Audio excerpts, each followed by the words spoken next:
Assalamualaikum warahmatullahi wabarakatuh. Sahabat Heritage Walker, masih berjumpa dengan saya, dengan kawan-kawan begandring yang kali ini masih melanjutkan perjalanan eksplorasi jelajah sejarah yang sebetulnya satu rumpun antara Surabaya dan Gresik. Dan kami mendatangi Gresik ini karena memang memiliki satu kisah sejarah klasik yang mendalam. Dan juga memang kalau kita kaitkan dengan Wali Songo, khususnya Sunan Ampel, juga ada keterkaitan. Ini di Giri Kedaton, telatah yang pernah menjadi bagian dari Sunan Giri. Nanti seperti apakah kisah Sunan Giri dengan Giri Kedaton? Ada Mas Eko Jarwanto yang nantinya akan sharing. Saya tersengal-sengal memang karena harus mendaki satu ketinggian yang lumayan tinggi. Dari tempat ini saya tersengal-sengal.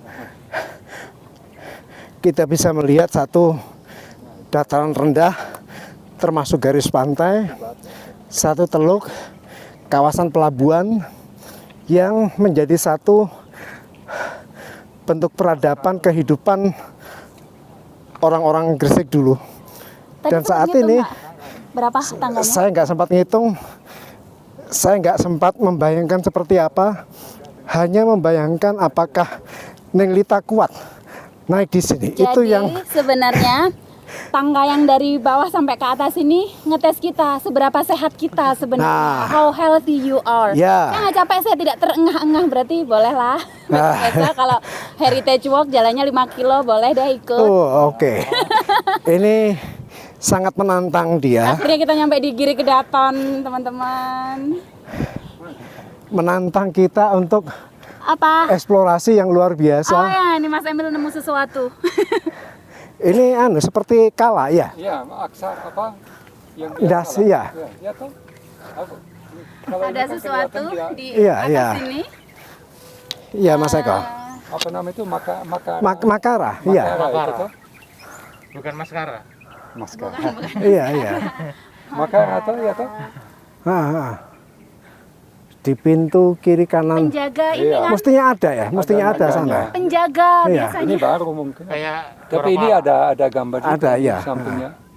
Iya. Ini pasti ini itu ini lagi ada. Mungkin ketutup ini ya, ketutup rumput-rumput ilalang bukan ya, bukan. Sebelah kanan nggak ada, Mas Eko. Belum dilihat. Biasanya kan kanan kita kiri ya.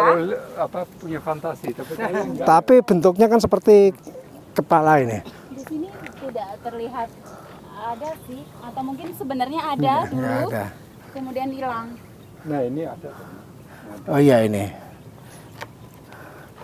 Banyak sekali.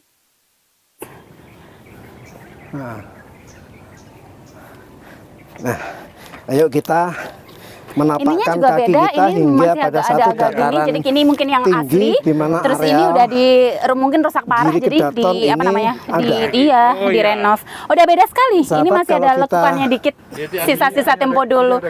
Batunya putih lagi ya kan? Ada aslinya ini. Ini ada naganya ini. Oh iya naga. Iya, kayak kelihatan sih ya. Ya pintu masuk candi biasanya. Nah, dia penjaga pintu kanan kiri. Ayo kita lihat ke atas. Luas sekali. Serius, ini dari Mas Eko, sekilas ayo. kayak memang bangunan candi. Dasarnya, alas-alasnya kayak gini. Nah, kayak mirip-mirip. Nah, ya kan mirip-mirip Ini ditaruh di atas ini. candi. Nah, ini mungkin sisa-sisa, bukan mungkin ya, ini pasti sisa-sisa yang berhasil diamankan. Ya, istirahat di satu bongkahan batu. Boleh duduk? Boleh. Ayo. Kadang-kadang saya merasa takut karena ini sesuatu yang sakral berharga buat leluhur kita, terus kita kadang seenaknya duduk, itu kadang saya takut. Salah ya merasa takut seperti itu. Sejauh kita selalu permisi dan kulon nuwun, saya pikir Fine. itu langkah kita masuk dalam arti minta izin. Oke, Kulon terima kasih. nuwun Ini pencerahan, saya nggak akan perlu takut. kedatangan kita kan begitu. Iya, iya, iya. Dan kedatangan kita ini kan bukan niatan jelek untuk sesuatu yang negatif, tetapi pengen berbagi kisah kepada siapapun juga, kawan-kawan Nah, ini ada Mas Eko Subtrackers, juga. kawan-kawan pegiat sejarah yang masih mau nguri-nguri leluhur. Dan di sini sekali lagi kami bersama Mas Eko mungkin akan bisa menggambarkan seperti apa keberadaan Giri Kedaton ini, Mas Eko. Iya, Mas Eko, Giri Kedaton itu apa sih? Ya, terima kasih. Jadi kalau dari namanya Giri Kedaton, berarti Giri itu kan menunjuk sebuah tempat, jadi di bukit-bukit Giri sebenarnya. Sedangkan Kedaton itu ya sebuah sistem pemerintahan bisa dibilang gitu. Jadi kan ada bermacam-macam, ada kesultanan, ada yang dipimpin sultan, ada kerajaan yang dipimpin oleh raja, dan kedatuan yang dipimpin oleh datu. Kedatuan inilah yang berkembang menjadi kedaton. Jadi Giri Kedaton berarti kedatuan yang ada di Giri. Nah, tentu dipimpin oleh seorang datu. Nah, kalau pada masa itu ya tentunya dipimpin oleh Sunan Giri. Nah, penentuan kapan dibangun Giri Kedaton itu, Giri Kedaton ini yaitu pada tahun 1478 sekitar itu oleh Sunan Giri. Jadi ia mendapat arahan untuk mencari tanah yang sesuai dengan pesan ayahnya, di Maulana Ishaq. Jadi ia diberi pesan supaya mencari tanah yang kira-kira sifatnya atau teksturnya itu sama, dibekali tanah, mungkin segenggam itu untuk mencari. Nah, akhirnya ketemulah tanahnya itu sama persis yang ada di Bukit Giri. Nah, sehingga ini menjadi dianggap tanahnya itu sesuai dengan apa yang dipesankan oleh ayah handanya, yaitu Maulana Ishaq. Sehingga disinilah Sunan Giri mulai mendirikan, memusatkan perhatiannya pada bidang-bidang keagamaan, juga pendidikan, membangun sebuah kerajaan ulama lah, bukan kerajaan politik, mungkin kerajaan, tetapi kerajaan yang berbasis ulama gitu, kerajaan ulama, jadi kedatuan. Nah, karena pemimpinnya sendiri juga turun temurun. Nah, yang istimewa di Giri Kedaton ini siapapun kerajaan di tanah Jawa saat itu, mulai Majapahit akhir, kemudian Demak, Pajang, sampai Mataram, itu sangat menghormati. Terlebih dalam Babat Gresik itu dinyatakan bahwa Sultan Pajang, yaitu Sultan Hadiwijaya sendiri, dilantiknya itu di sini. Nah, dilantik di sini dengan disaksikan oleh para bupati-bupati, terutama para bupati Brangwetan, dikumpul di sini, termasuk Ki Juru Martani, yaitu nanti yang menelurkan Sultan Mataram, itu juga hadir di sini, meskipun agak kecewa saat itu bahwa yang dinubatkan ternyata Sultan Pajang, kok bukan Mataram gitu. Tetapi di apa bahasanya, didem-dem bahwa jangan khawatir, nanti kelak anak keturunanmu juga akan menjadi penguasa di Mataram atau tanah Jawa. Sehingga itu sudah agak legowo, sehingga pada saat itu yang berkuasa adalah Pajang, sehingga kuat. Jadi mengapa Pajang itu sebagai penerus Demak ya, dan penerus Majapahit itu diakui ya, karena ada legitimasi selain dari Sunan Giri, juga dari para bupati yang hadir itu, sehingga ya kuat legitimasinya. Nah, siapapun bupati saat itu memang mendukung Pajang. Nah, begitu pula tidak hanya Sultan Pajang, jadi Sultan Mataram pun saat itu juga meminta legitimasi ke sini, ke Sunan Giri juga. Nah, meminta legitimasi juga sebagai simbol karena kekuasaan politik itu tidak srek lah, tidak 100% itu kalau tidak ada pengesahan dari tokoh ulama pada masa itu. Nah, bahkan ketika berkembang ekspansi Sultan Agung itu pun ketika mau menyerang Giri itu pun masih juga was-was juga hingga Karena ya Isinya ulama semua. akhirnya menggunakan di dalam naskah itu ya menggunakan Pangeran Pekik ya untuk menaklukkan dinasti Giri itu. Karena Pangeran Pekik kan keturunan Sunan Ampel. Nah, Sunan Ampel itu gurunya Sunan Giri ya lebih tinggi berarti. Di tengahnya. Sehingga saat itu Giri masuk dalam wilayah Mataram. Itu. Nah, situs Giri Kedaton ini saya kira ya cukup unik ya karena kita tahu ini dibangun pada masa ya era-era Majapahit akhir saya katakan Saya masih penasaran ada dengan juga bentuknya, Mas masa-masa Eka. peralihan juga ya. Penasaran dengan bentuk aslinya dulu Nah. seperti apa. Ini kalau saya lihat ini kan kayak kita mau naik ke candi dataran Iya. tinggi. Iya. Ini. Apakah Nah, saya nilai-nilai penasaran dulunya seperti apa bentuknya. percandian sebelumnya Sunan Giri terdapuk katakanlah atau seperti apa, Mas Eko? Oke. Kalau memang untuk Giri Kedaton ini memang untuk secara visual ya kajian arkeologi itu pun juga memang masih sedikit ya. Dari peneliti Belanda pun juga nampaknya masih minim juga. Kita tidak tahu apakah pernah diteliti tapi belum dipublikasikan gitu. Ataukah memang betul-betul belum diteliti juga. Nah, kan kita juga tidak tahu karena memang ketika ditemukan kan juga kondisinya tidak seperti ini, runtuh kondisinya. Benar-benar runtuh. Ya, beberapa memang sudah hancur. Bisa dilihat Ini sih, hasil dari renovasi depan juga. tadi udah Ya. kayak nggak kebaca, nggak kelihatan Beberapa aslinya. sehingga dilakukan restorasi ya ini hasilnya. Nah, tapi dari jejak jika kita agak susah mengatakan apakah ini bangunan candi begitu. Kalau dikatakan bangunan klasik iya, karena pada masa itu bangunan masjid, bangunan candi, bangunan keagamaan Islam itu secara bangunan itu ya sama. Ada pengaruh-pengaruhnya ya. Sama. Kita tidak bisa membedakan pada masa itu suatu bangunan itu ini Islam, ini Hindu itu tidak bisa. Kalau di belakang kita ini ada masjid ya. Ini pasti baru Kalau kan? ya baru kalau ini. Jadi kita itu sulit apa ya? Kalau kita terjebak pada masa saat ini, sudut pandang saat ini, oh ini bangunan ini Islam, bangunan ini Hindu itu sulit. Karena pada masa itu orang itu tidak peduli agamanya apa. Itu ada bangunan. Mungkin masjid itu bangunannya kayak candi. Ya Tempat bisa ibadah. jadi. Iya, sama. Tempat ibadah. Jangankan seperti itu. Mungkin saat itu Sunan Giri saja disebut sebagai pendeta. Nah, belum ada istilah wali, belum ada istilah kiai, belum ada istilah ulama. Iya, Belum ada. Itu kan istilah mungkin Kita yang membuat Orang pada modern masa memberi itu. istilah baru. Pada masa itu enggak ada wali songo, itu mungkin istilah yang baru diciptakan. Tetapi kalau istilah sunan mungkin kita tidak tahu pada masa itu ada, tapi kemungkinan sudah ada karena maknanya kan yang dijunjung hampir sama. Tapi kalau Sunan Giri sebagai tokoh yang dihormati, iya betul. Jadi tidak hanya umat Islam, umat Muslim,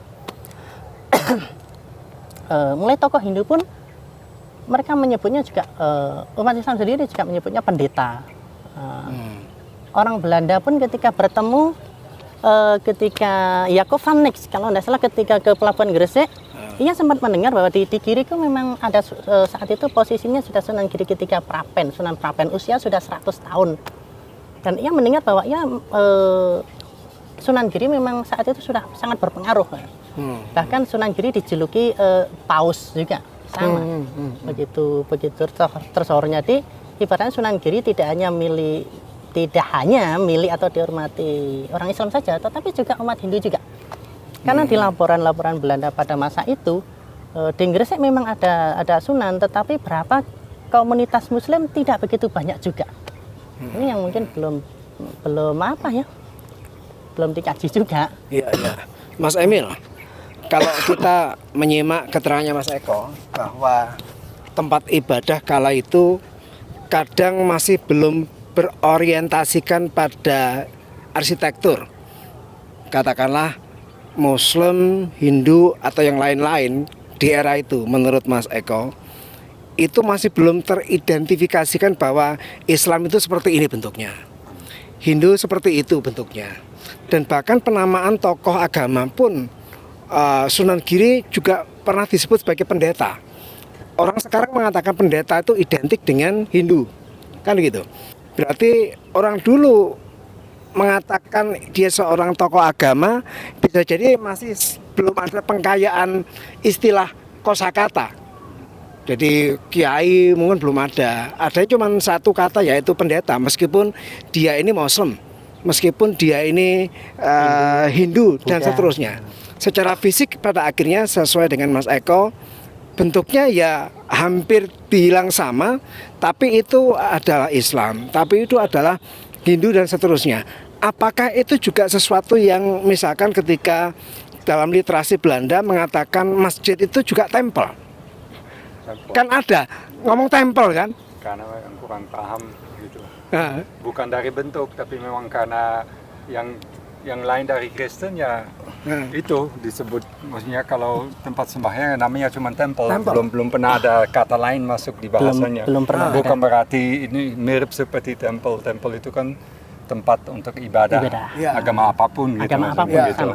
Jadi dia nggak begitu memisahkan, oh ini yang masjid, ini yang untuk Langgar, Hindu, ini apa kayak pura, gitu. dan Ya, saya setuju sama Mas Eko ini, karena memang waktu Islam masuk itu mulai berkembang sedikit, itu kan nggak ada yang tahu ini masjidnya harusnya seperti apa.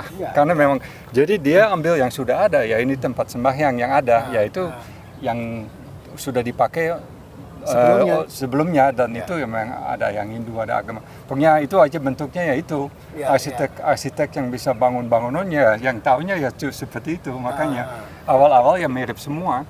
Jadi seperti kalau misalkan yang di Demak kan, kalau kita lihat strukturnya candi.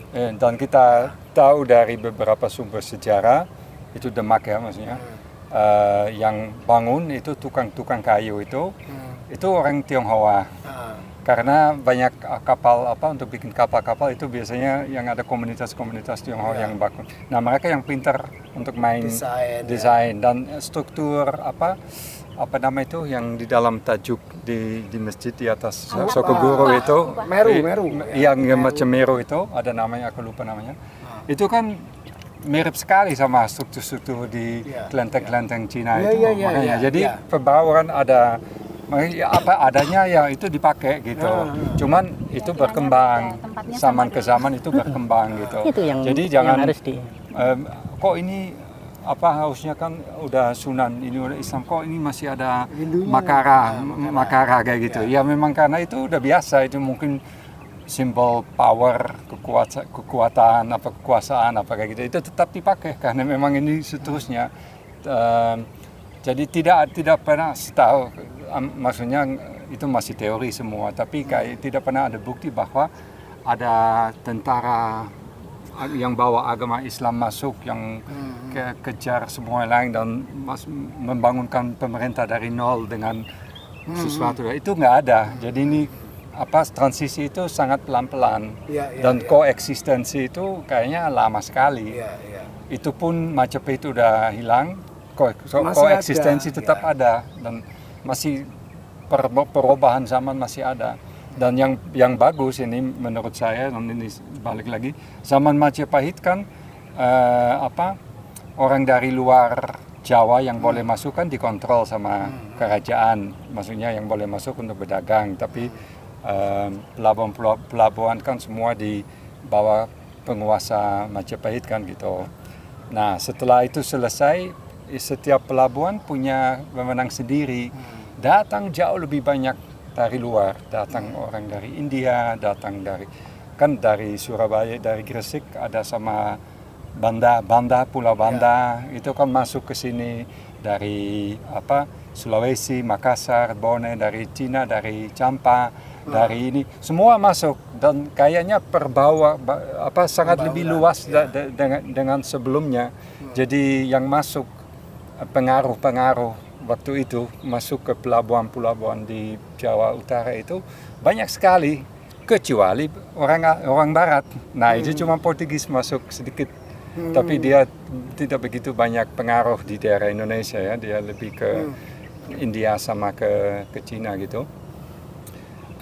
Baru masuk Belanda dengan kejar usir semua yang lain. Ini sebenarnya pengaruh dari luar juga di stop.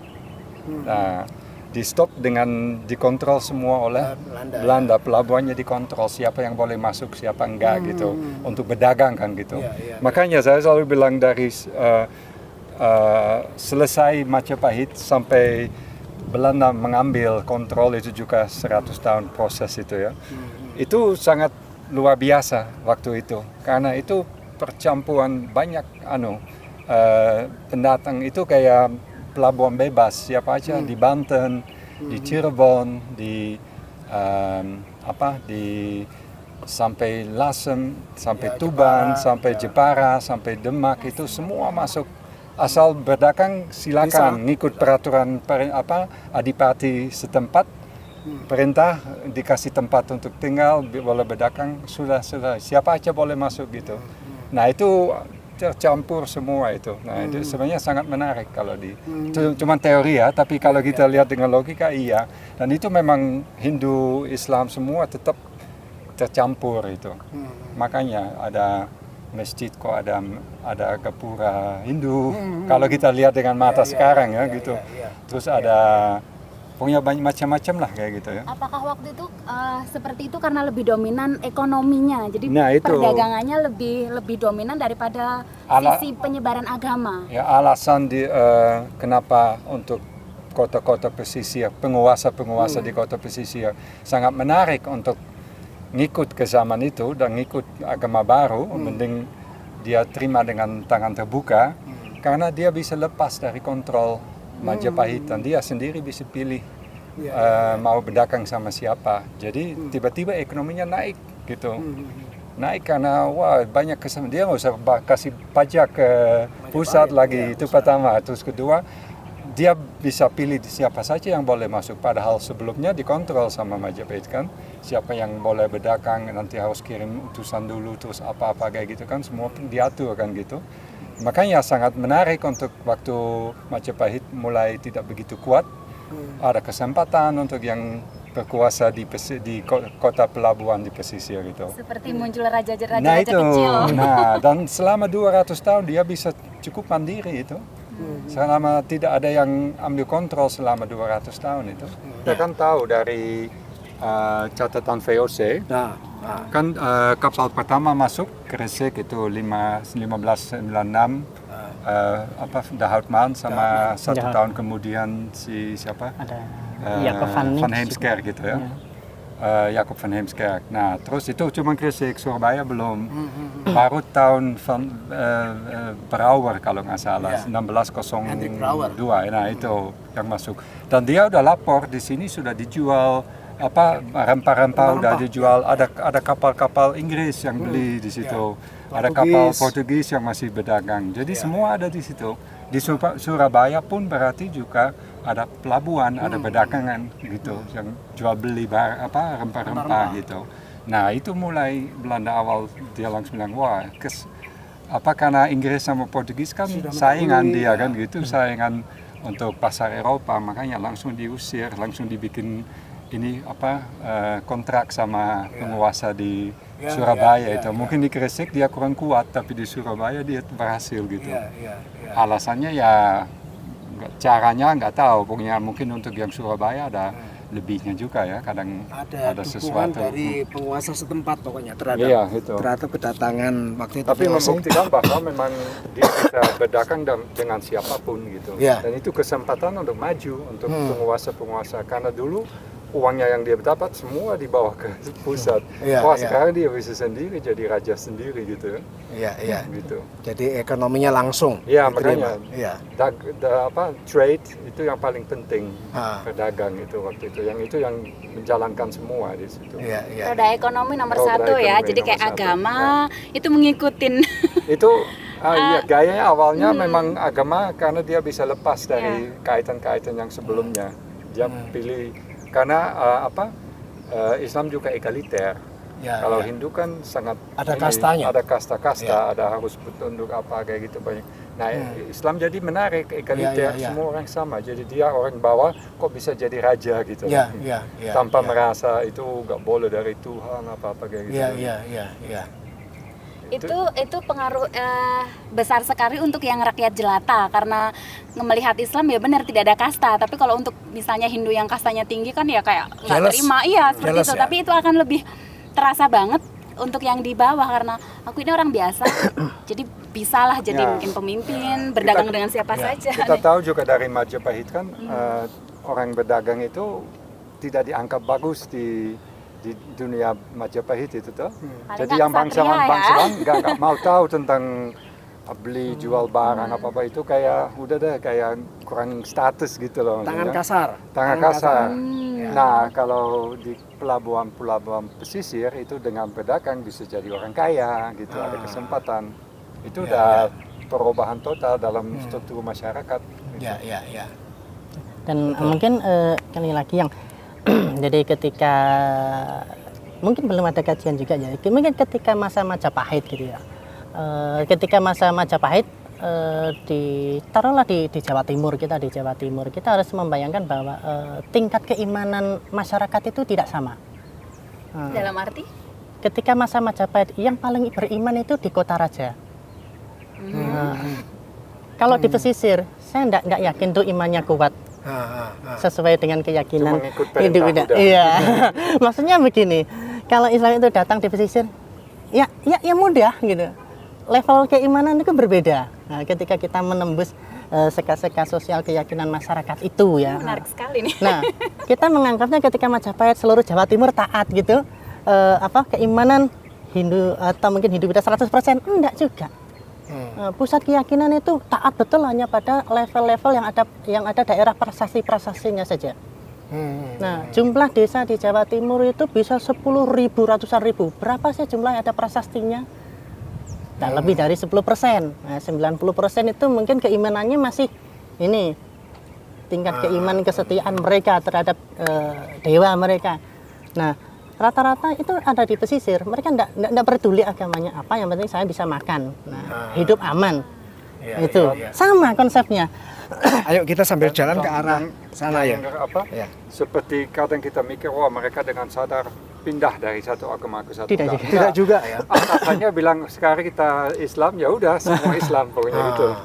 Itu, tapi untuk orang biasa itu nggak ada perubahan sama sekali ya, sama saja kemarin sama. Ayo kita sambil Ini menarik. sama juga pedagang itu ya kan kita beda-beda. iya sama orang Islam juga begitu, orang yang tinggal di pesantren keimanannya level tinggi, sing iki apa sing? yang biasa ya biasa. Sing anu Mas Eko. handphone ku sing Oh gitu.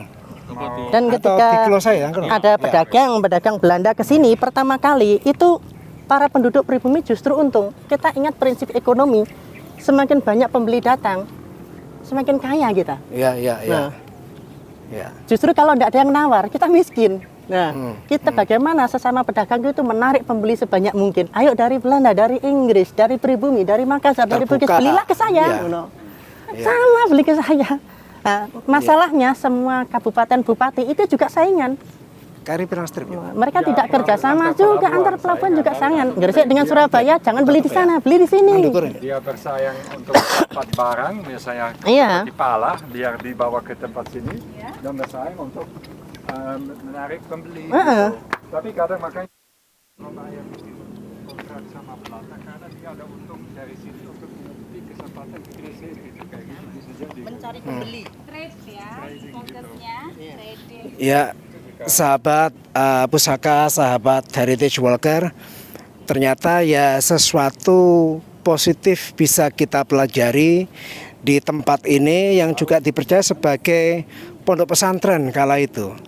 Ada sesuatu yang bisa kita sinauni, kita pelajari, dan kita semakin mengenal masa-masa peralihan, bagaimana era-era klasik yang namanya kepercayaan, yang ternyata dari sejauh diskusi kita di sini, ya kepercayaan kala itu belum terkonsepsi secara bentuk tempat itu harus seperti apa.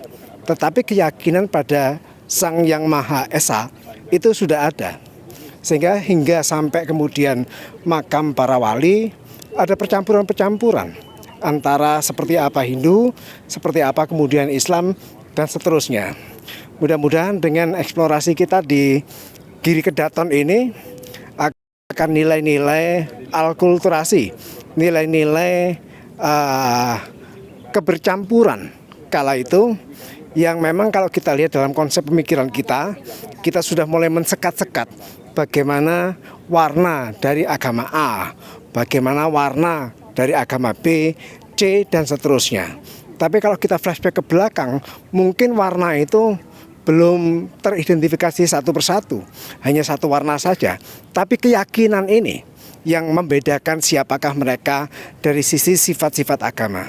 Dari pucuk tertinggi kawasan Gresik di Giri Kedaton, saya bersama kawan-kawan dari Begandring, Mas Eko Jarwanto dari Gresik, Mas Emil, Ning Ita mengucapkan banyak terima kasih dan nantikan pesan-pesan historis kita pada trekking berikutnya. Wassalam.